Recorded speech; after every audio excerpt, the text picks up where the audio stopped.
What's up, guys? Welcome into another episode of the Wolverine Live Recruiting Show. I'm your host, EJ Holland. Excited to be back after a couple of weeks. I was on the road 2 weeks ago, and then last week I was on vacation in Mexico. But glad to be back. We will be having our regular Tuesday shows every week, so make sure to like this one so we can get back in front of Michigan fans. Make sure to subscribe, get notifications every time we drop new videos, and of course, subscribe to thewolverine.com today. Use the promo code UM1. That's $1 for 2 months over at thewolverine.com. Get exclusive insider information on everything Michigan recruiting, the team, transfer portal, and so much more. The biggest decision of the cycle is coming up with Savon Hyder.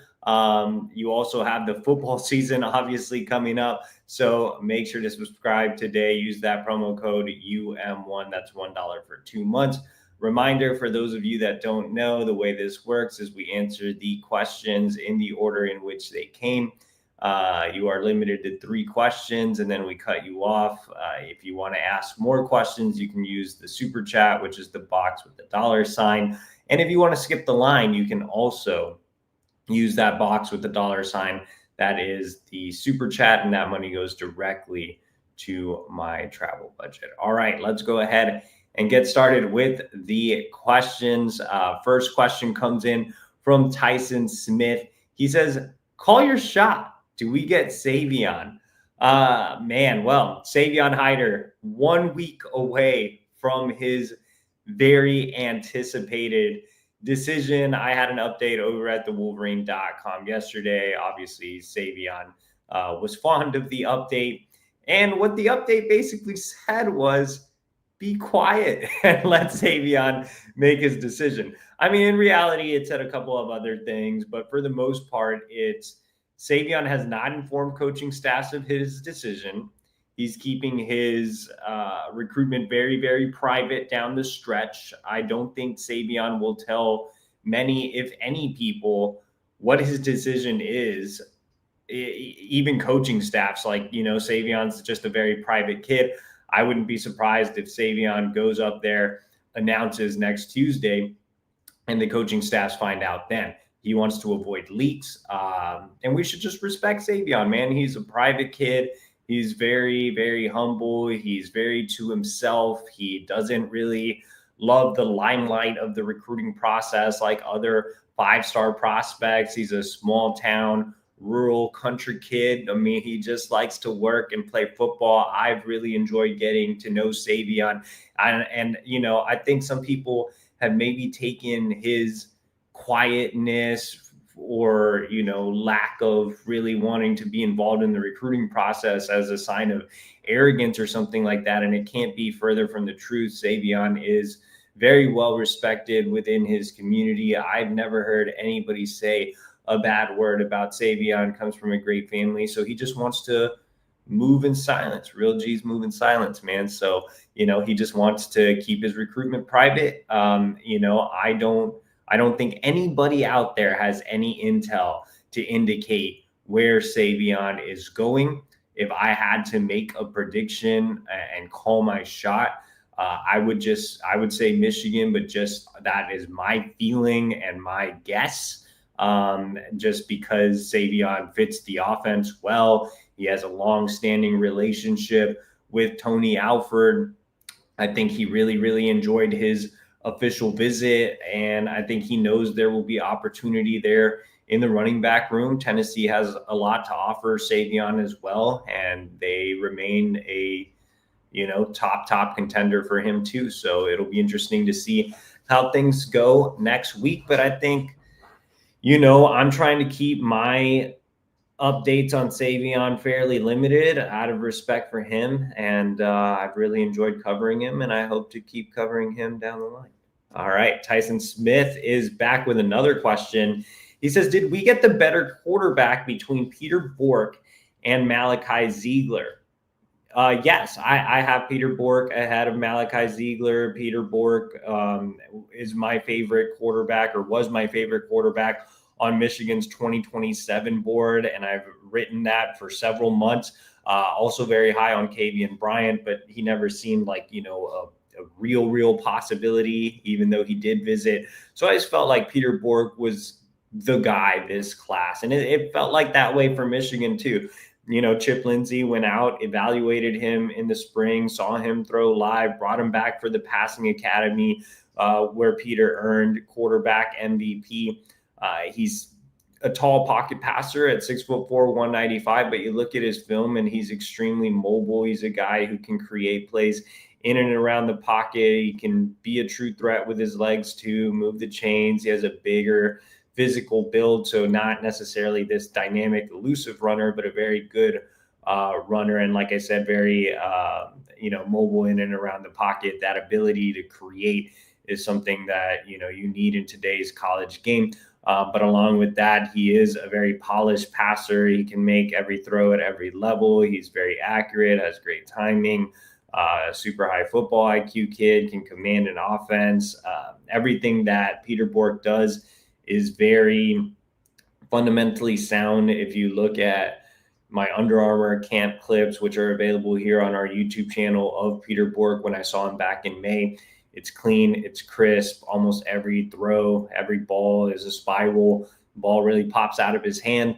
It's hard to find a lot of faults in Peter Bourke's game. The one negative I think is that he is an older kid for his grade. But I think, unlike Brady Smeagol, who I've criticized for that, Peter Bourke isn't just some high floor game manager. He brings some juice. He brings a lot more juice than Smeagol, in my opinion. He is a guy who brings that rare high floor, high ceiling. Even though he is older for his grade, he still has a ton of upside, which a lot of times when you have older quarterback prospects, they are a little more capped out. There's limited ceiling. You don't have an opportunity for real growth there.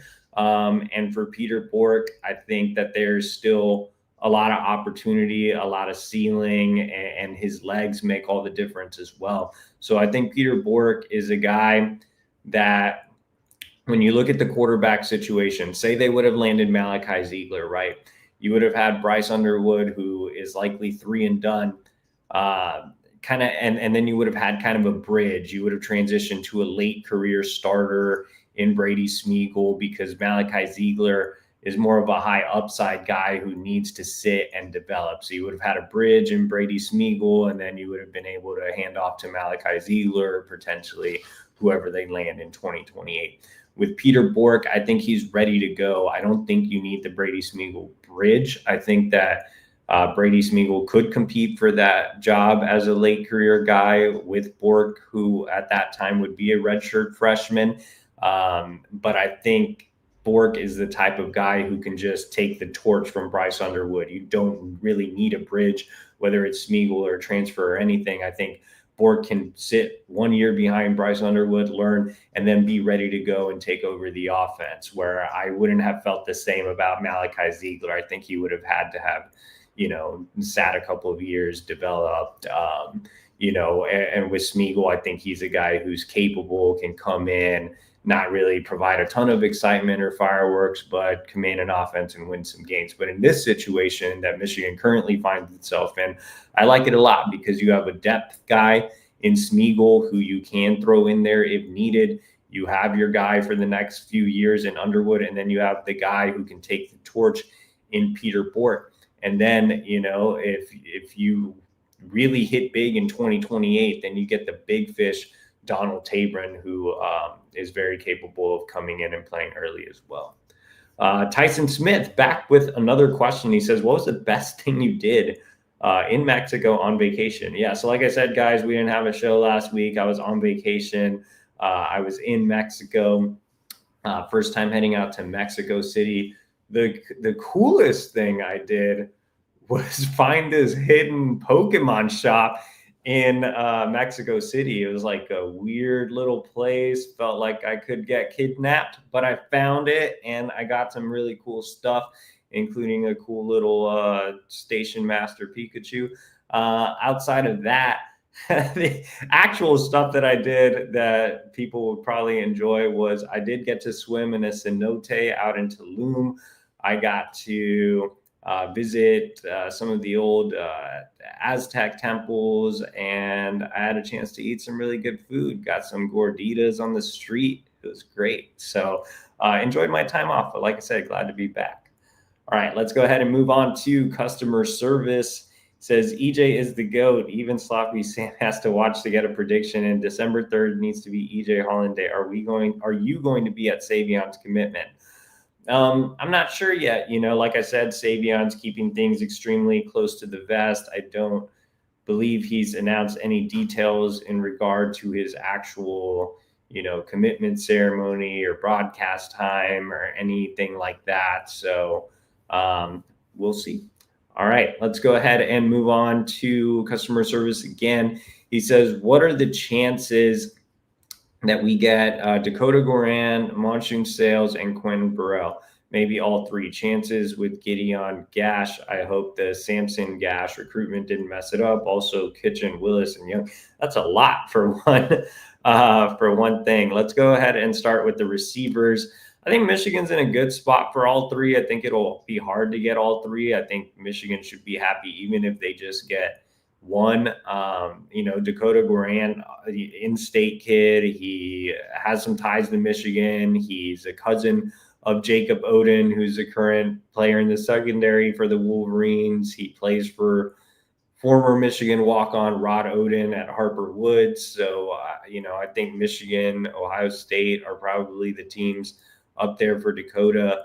Monsoon Sales might be the best wide receiver in the class. He's an absolute freak. He's visited Michigan a couple of times already. I think he'll be a bit of a tough pool, but Michigan is right up there early on. Burrell is from Chicagoland. Obviously, Sharon Moore has a lot of ties there, and I think Michigan is in that top group early on. Gideon Gash is a four-star in-state defensive back who is the youngest of the Gash brothers, I believe. Isaiah Gash played for Michigan, was a running back. Obviously, he had that key catch against Illinois. Samson Gash is committed to Michigan State. He's a receiver in this cycle that Michigan hasn't really pursued. Gideon Gash, very talented prospect in his own right, probably, and is the most highly touted of the Gash brothers, it appears, based on his industry ranking, his rivals ranking, though Samson did get a nice bump elsewhere. I think that Michigan's tie to the Gash family, despite not really recruiting Samson, will help the Wolverines here. I don't think it's a super, negative that they didn't recruit Samson, but we'll see. I don't really know the full details there. As far as Ricardo Kitchen, he's a guy, much like Savion Hyder, keeps his recruitment very private. Michigan in a good spot there. Chad Willis, another in-state wide receiver. I think Michigan has the lead there.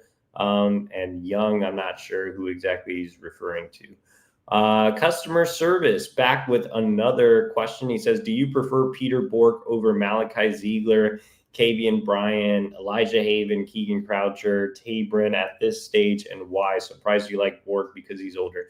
Yeah, I kind of touched on this earlier. I do like Peter Bourke over Malachi Ziegler. I explained that even though Bourke is older, he has a lot of ability with his legs and still has a lot of upside, has that rare mix of a high floor, high ceiling. In terms of the other guys on the list, I think Kavian Bryan, when you look at Kavian Bryan, he would be the guy that would be right up there for me as well. He isn't as polished of a passer as Peter Bourke, but he's a freak athlete, just a dynamic player with his legs, also a Division I basketball player.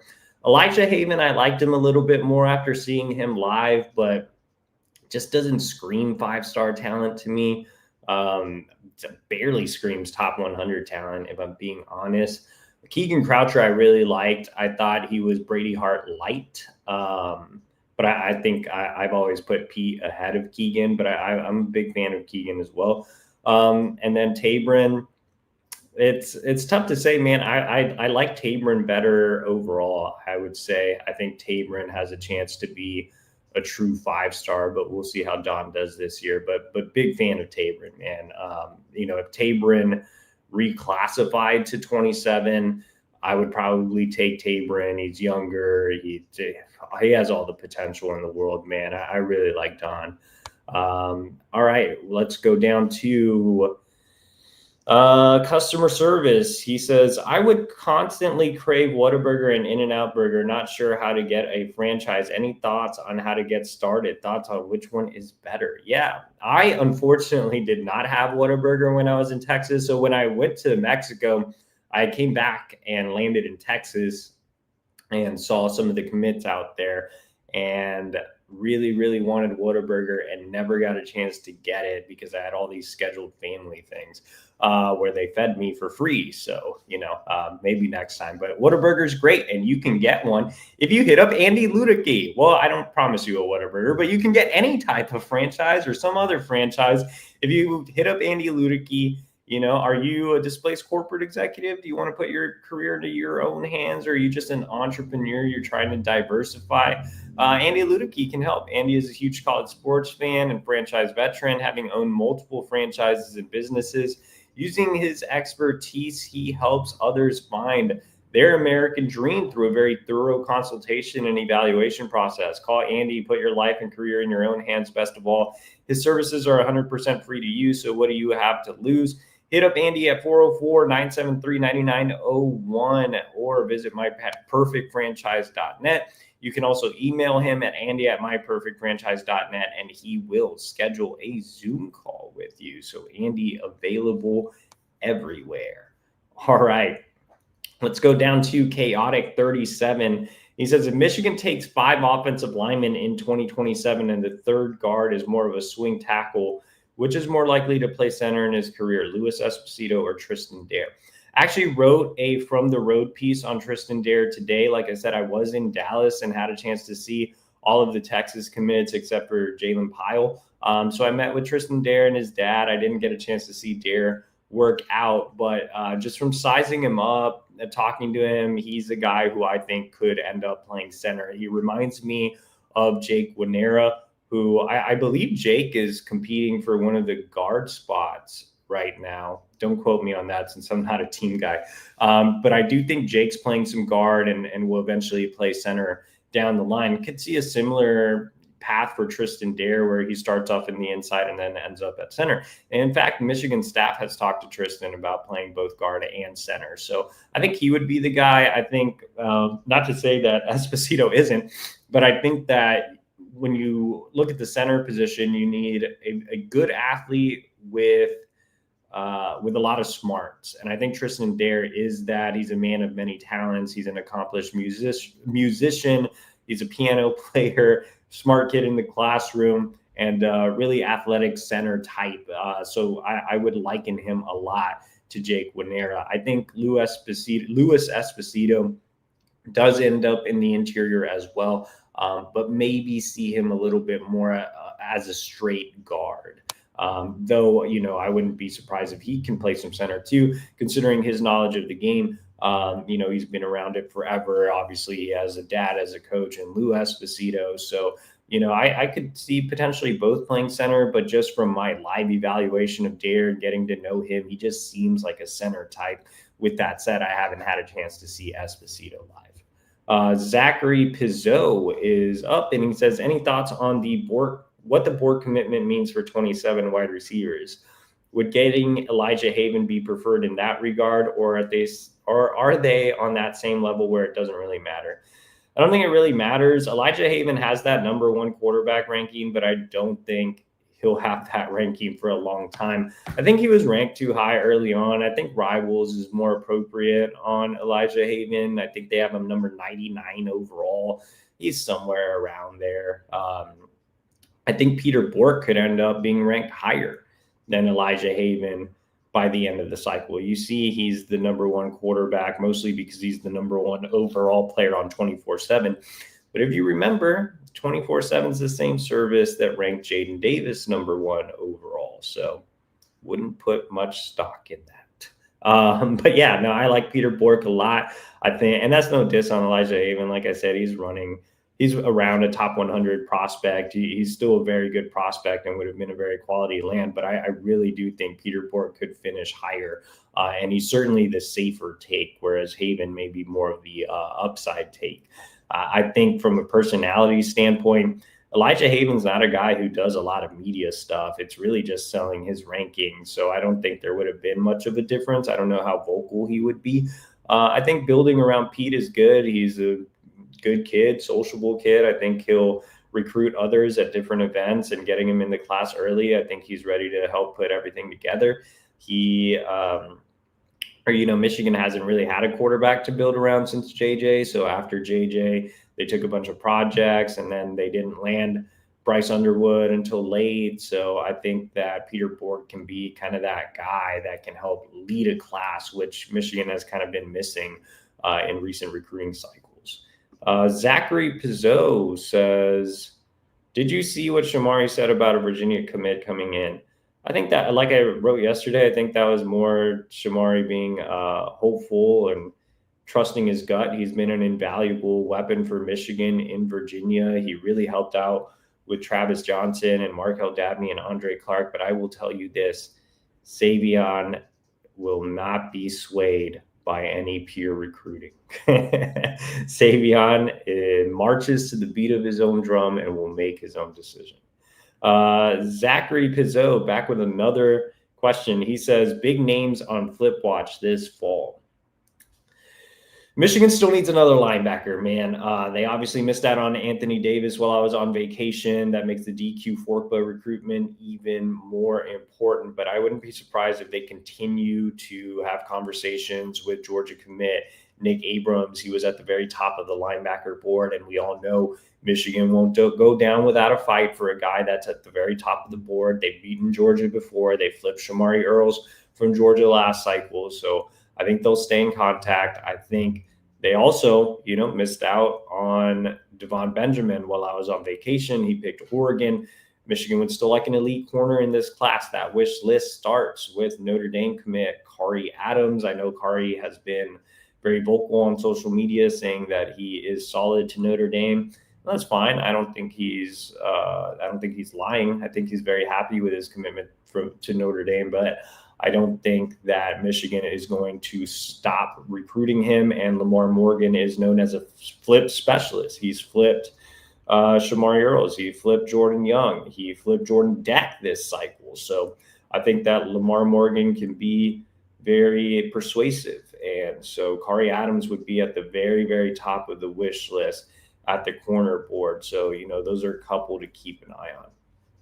Zachary Pizzo back with another question. He says, who are some top offensive line and defensive line targets in 2027? Offensive line's kind of filling up quickly. I don't know if they'll take 5 in 27. I think they could take 4.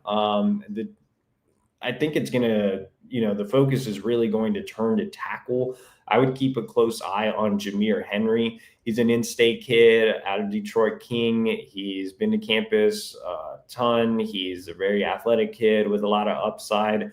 He could be, he's at the top of Michigan's offensive line board, or in that top group on the offensive line board. And he could be a kid that certainly ends up in the class, as you see, 6'5", 261, listed as a tackle in the top 300 for Rivals. On the defensive line, I think that one's still sorting itself out a little bit. Michigan has such an impressive defensive line group this cycle. I'm not sure how many defensive line / edges they are going to take next cycle. I think the more highly touted guys on that board are edge recruits. So you think about Chris Whitehead, who's a top 100 prospect out of Virginia, or Anthony Sweeney, who's a top 100 prospect out of the DMV, James Pace, who's a borderline top 100 prospect out of DeMatha in the DMV. Those are some guys that come to mind. Michelle Wallace says, did you get rid of all those scorpions? Yeah, for those of you that don't know, my wife got stung by a scorpion during our time in Mexico. And then one of them traveled in our bag. and ended up in Dallas. And luckily, my cat alerted me to the scorpions. So, survived the attack of the scorpions. And I'm still like paranoid right now. I'm like, is there one still around? So, for now, we did survive the scorpions. It was fun. I stayed out in the jungle. And when we went over to the, Gulf Coast side of Mexico, and it was a great time, aside from the scorpions. All right, Detroit Wolverine says, what's Michigan's chances on their top wide receiver prospects in 27? Kind of hit on that earlier, Dakota Goran, I think Michigan, Ohio State, Monsoon Sales, I think Michigan's in the top group, Quinn Burrell, I think Michigan's in the top group, Easton Royal's another guy at the very top of the board as well. I love Easton Royal, man. He can go, like, he runs a sub 10.5 100 meter. He ran a verified 4.3 at Under Armour's Future 50 event. I'd love for Michigan to get Easton Royal out of Louisiana, but going to be tough to get from LSU. But I think Michigan's in a good spot. I think 2027 is really the year to hone in on wide receiver. Austin ×2 says, how important was it to get Peter Bourke in the class early when it comes to pure recruiting, especially in a class where Michigan is linked to so many big-time wide receiver prospects? Yeah, that's another great point, is 27 is absolutely critical for wide receiver. You look at the 26 group, and it's good. I mean, I'm a big fan of Travis Johnson. I'm obviously a big fan of Zion Robinson, but those are two guys Michigan needs more playmakers. In particular, they need more speed. So again, I'd love to see Peter Bourke get in on some of the receivers I just talked about. And I also think that, like I said earlier, Michigan hasn't really had an early quarterback to really build around. Brady Hart was supposed to be that guy. And then obviously things kind of fell apart when they landed Bryce Underwood, and then Underwood came late in the cycle, so he wasn't able to really recruit for his class. He's been a great recruiter on campus. So Peter Bourke's finally that early quarterback commit that can help lure others to Ann Arbor. Chaotic 37 says, which of the tight ends on the board are most likely for Michigan at this point in the 27 class? I haven't heard much about Brock Williams. Yeah, I mean, I think there are definitely some guys out there that could fill that role, but they've taken two tight ends every cycle. The guy off the top of my head that comes to mind that Peter Bourke already has a connection to is Colt Lumphries out of New Jersey. He's at the Lawrenceville School, which is the same school that produced Grant Newsome. They had a chance to link up together at the Under Armour New Jersey camp. Colt caught some passes from Pete. So there's already some familiarity there. So Colt would definitely be one to watch, and he's expected to visit Michigan for the game against Ohio State. And then I don't want to get this name wrong, but yes, it is Cooper Terwilliger. God, I still butchered that. But Michigan has been trying to mine for top talent in these rural states at the tight end position. They obviously landed Colston Loveland out of Idaho and Matt Ludwig out of Montana. Cooper Terwilliger out of South Dakota could be that next rural state tight end that Michigan goes after. So those are two to definitely know. We are back with Michelle Wallace, who says, do you chase any golden Pokemon cards? I hear they're worth some money. I begged my parent to bring me the Pokemon cards when I visited Texas this past weekend, and they did not. And I'm starting to believe that they lost all my Gen 1 Pokemon cards. So I'm very sad. I haven't gotten too much into collecting the physical cards. I bought a couple of packs down in the Mexico shop, but I haven't really gotten into it like I used to. I mostly play TCG Pocket, so all my cards are virtual. So I pulled the new Ho-Ho card this past weekend. So I'm trying to get back into the actual physical game. All right, let's go to Wolverine Casual. He says, where does Michigan turn if they miss on Savon? Your guess is as good as mine. I don't know. I'm sure they would try to talk to Javian Osborne again. I I think they could circle back to Ryan Estrada. I forgot exactly where he ended up, so apologies for not knowing that off the top of my head. But he's the kid from El Paso that they brought in for a midweek official visit. But they are all in on Savon right now. Chaotic 37 says, with 2 5-star receivers coming for the game against Wisconsin, is that a likely visit date for Bourke to bond with his possible future teammates? Harrington coming in as well.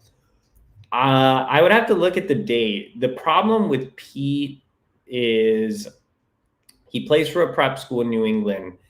And when you play for a prep school in New England, that means you have Saturday game paloozas. Like every week is a Saturday game. So I don't know. I know Pete does have a few Friday night games, so that'll allow him to get to Michigan for Saturday games.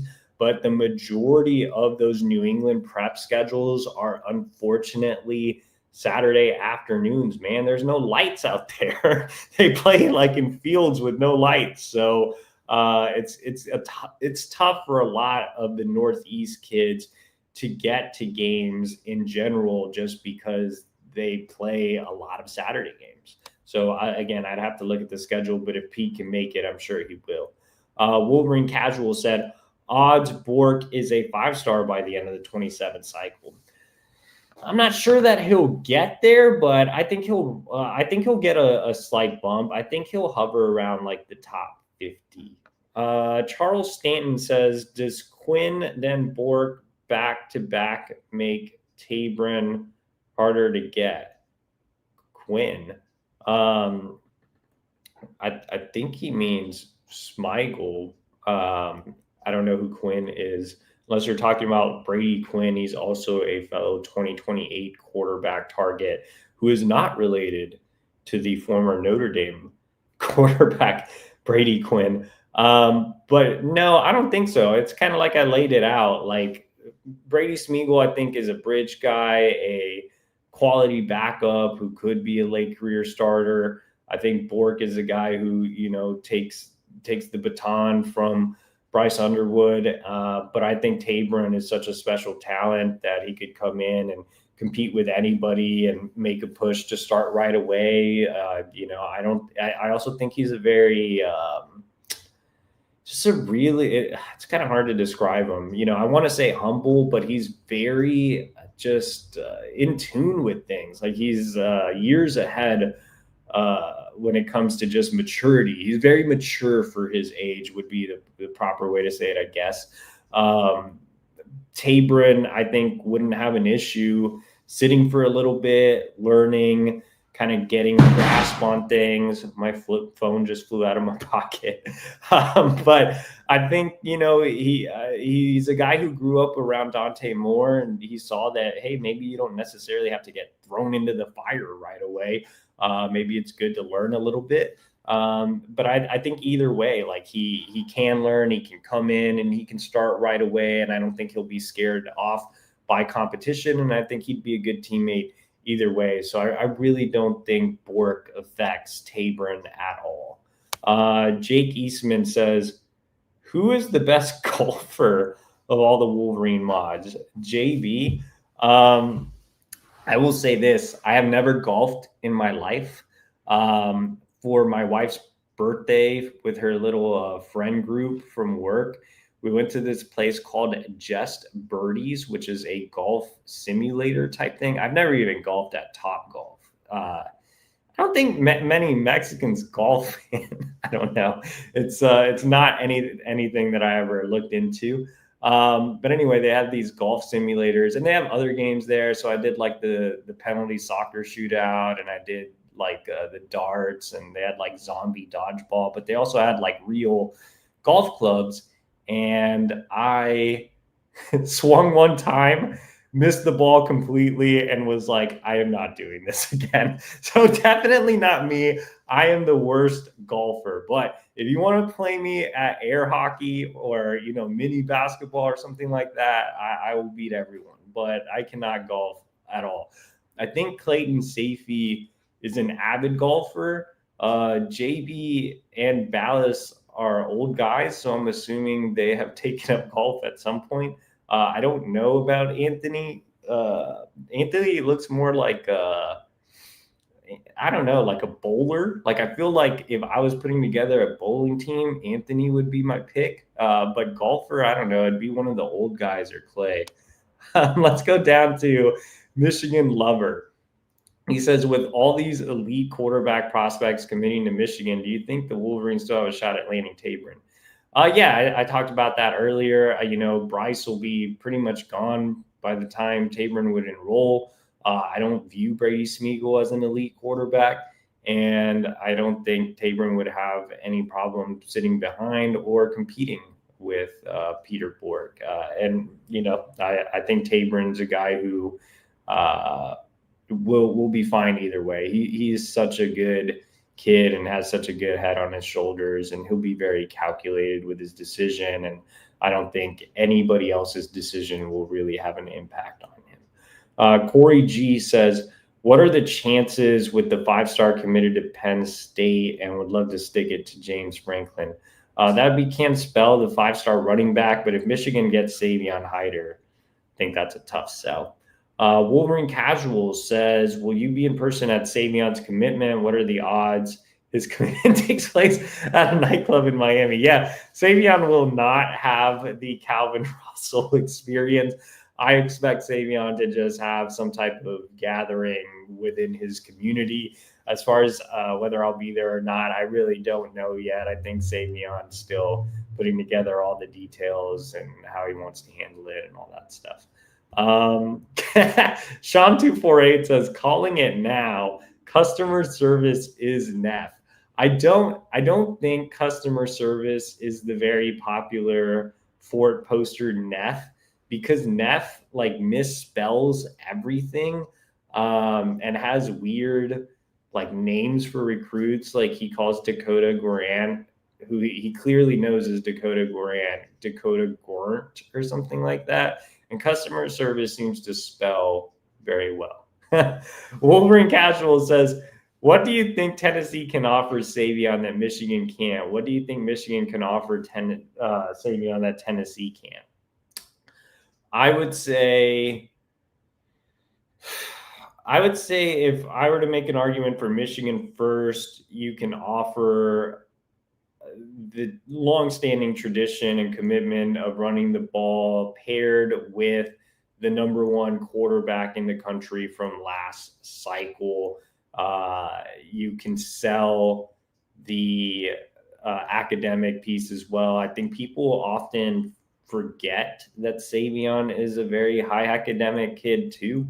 So the education side is obviously better at Michigan than it is at Tennessee. I think with Tennessee, you can sell, hey, we're in Knoxville. It's close to a bunch of little mountain towns. It maybe more resembles where you're from. Remember, Savion's location in Virginia is just outside of the Blue Ridge Mountains. So,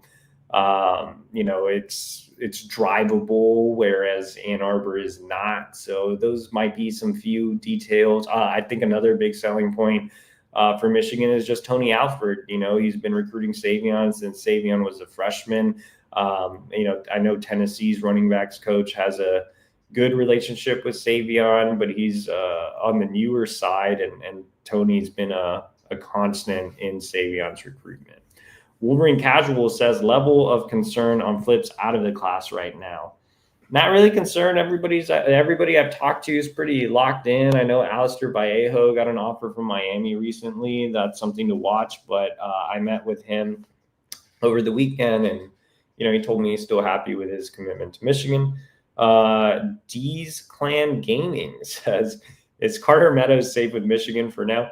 Yeah, I think Carter's safe with Michigan the whole way. Much like Andrew Babalola, I think that he wanted to find the best of both worlds with academics and football. He did, and I don't expect him to waver at all. Sean248 says, when is Ethan going to join the show? We'll have him on here at some point soon. Ryan Heibel, especially as we get on the road and see different guys play live this fall. Ryan Heibel says, so are we done with the recruiting class after Hyder? If so, who are the top 3 kids for next recruiting cycle? No, they are not done. With the recruiting class, they will likely take a project offensive lineman. They still have a need for another linebacker with DQ Forkba at the top of the wish list. And like I said, they could circle back to Nick Abrams. They would still like to find an elite corner, and, Kari Adams would be at the top of the wish list there. So, yeah, I don't think they're completely done if they do get Savion Hyder. And obviously, if they miss on Savion Hyder, they'll have to find another running back. And then as far as who are the top 3 kids for next recruiting cycle, I don't know. It's hard to say because it's still a little bit early. Some guys that come to mind for me as like guys they need to get, Monsoon Sales, wide receiver, who we talked about earlier in the show, just freak athlete out of Indiana, Easton Royal, and Dakota Goran. I mean, I know all 3 of those guys are wide receivers, but wide receiver is such a big need next cycle. If you were to ask me on the defensive side of the ball, I'd probably go with John Meredith, 5-star corner out of Texas. Michigan's been investing a lot of resources in Texas. And, I think John has an argument as the number 1 overall recruit in the country. Diana Hale says, I think Michigan will be 11-1 this year. What do you think about Michigan this year? I stick more to recruiting as opposed to making predictions. Our team guys make those, but, I think they'll be potentially in contention for the playoffs with the defense, and just depends on, what the offense looks like, how Bryce performs as a freshman. Last question comes from Bourke. He says, EJ, do you think Savion Hyder is the best running back prospect since Najee Harris? Man, well, he's the best running back prospect that I've covered. And I did cover Najee a little bit, but I was on the Texas beat when he was deciding between Michigan and Alabama. And I saw Najee at the Army All-American game, which I guess is now the Navy All-American game. But he's probably the best running back recruit I've covered since a guy who's a little similar to him, Bijan Robinson. I covered Bijan towards the end of my time on the Texas beat, and Savion has some similarities there, and I love Bijan as a recruit. So probably that's probably the running back that comes to mind that was the last great one that I covered that's gone on to have success in the league. So that does it for our show tonight. I appreciate you guys for joining in. We will be back next Tuesday, which will be either a very happy show or a very sad show as Savion Hyder gets ready to make his decision. Make sure to like this video, subscribe to our YouTube channel for free, and head over to thewolverine.com. Remember to use that promo code UM1. $1 for 2 months over at thewolverine.com. Get exclusive insider information on everything Michigan recruiting. You want more on Savion Hyder leading up to his decision, more on the new commits, all that good stuff. You can find it over at thewolverine.com. Again, use that promo code UM1. And like I said, guys, we will be back next Tuesday night. And by that time, Savion Hyder might have made a decision. So we'll see you all next week.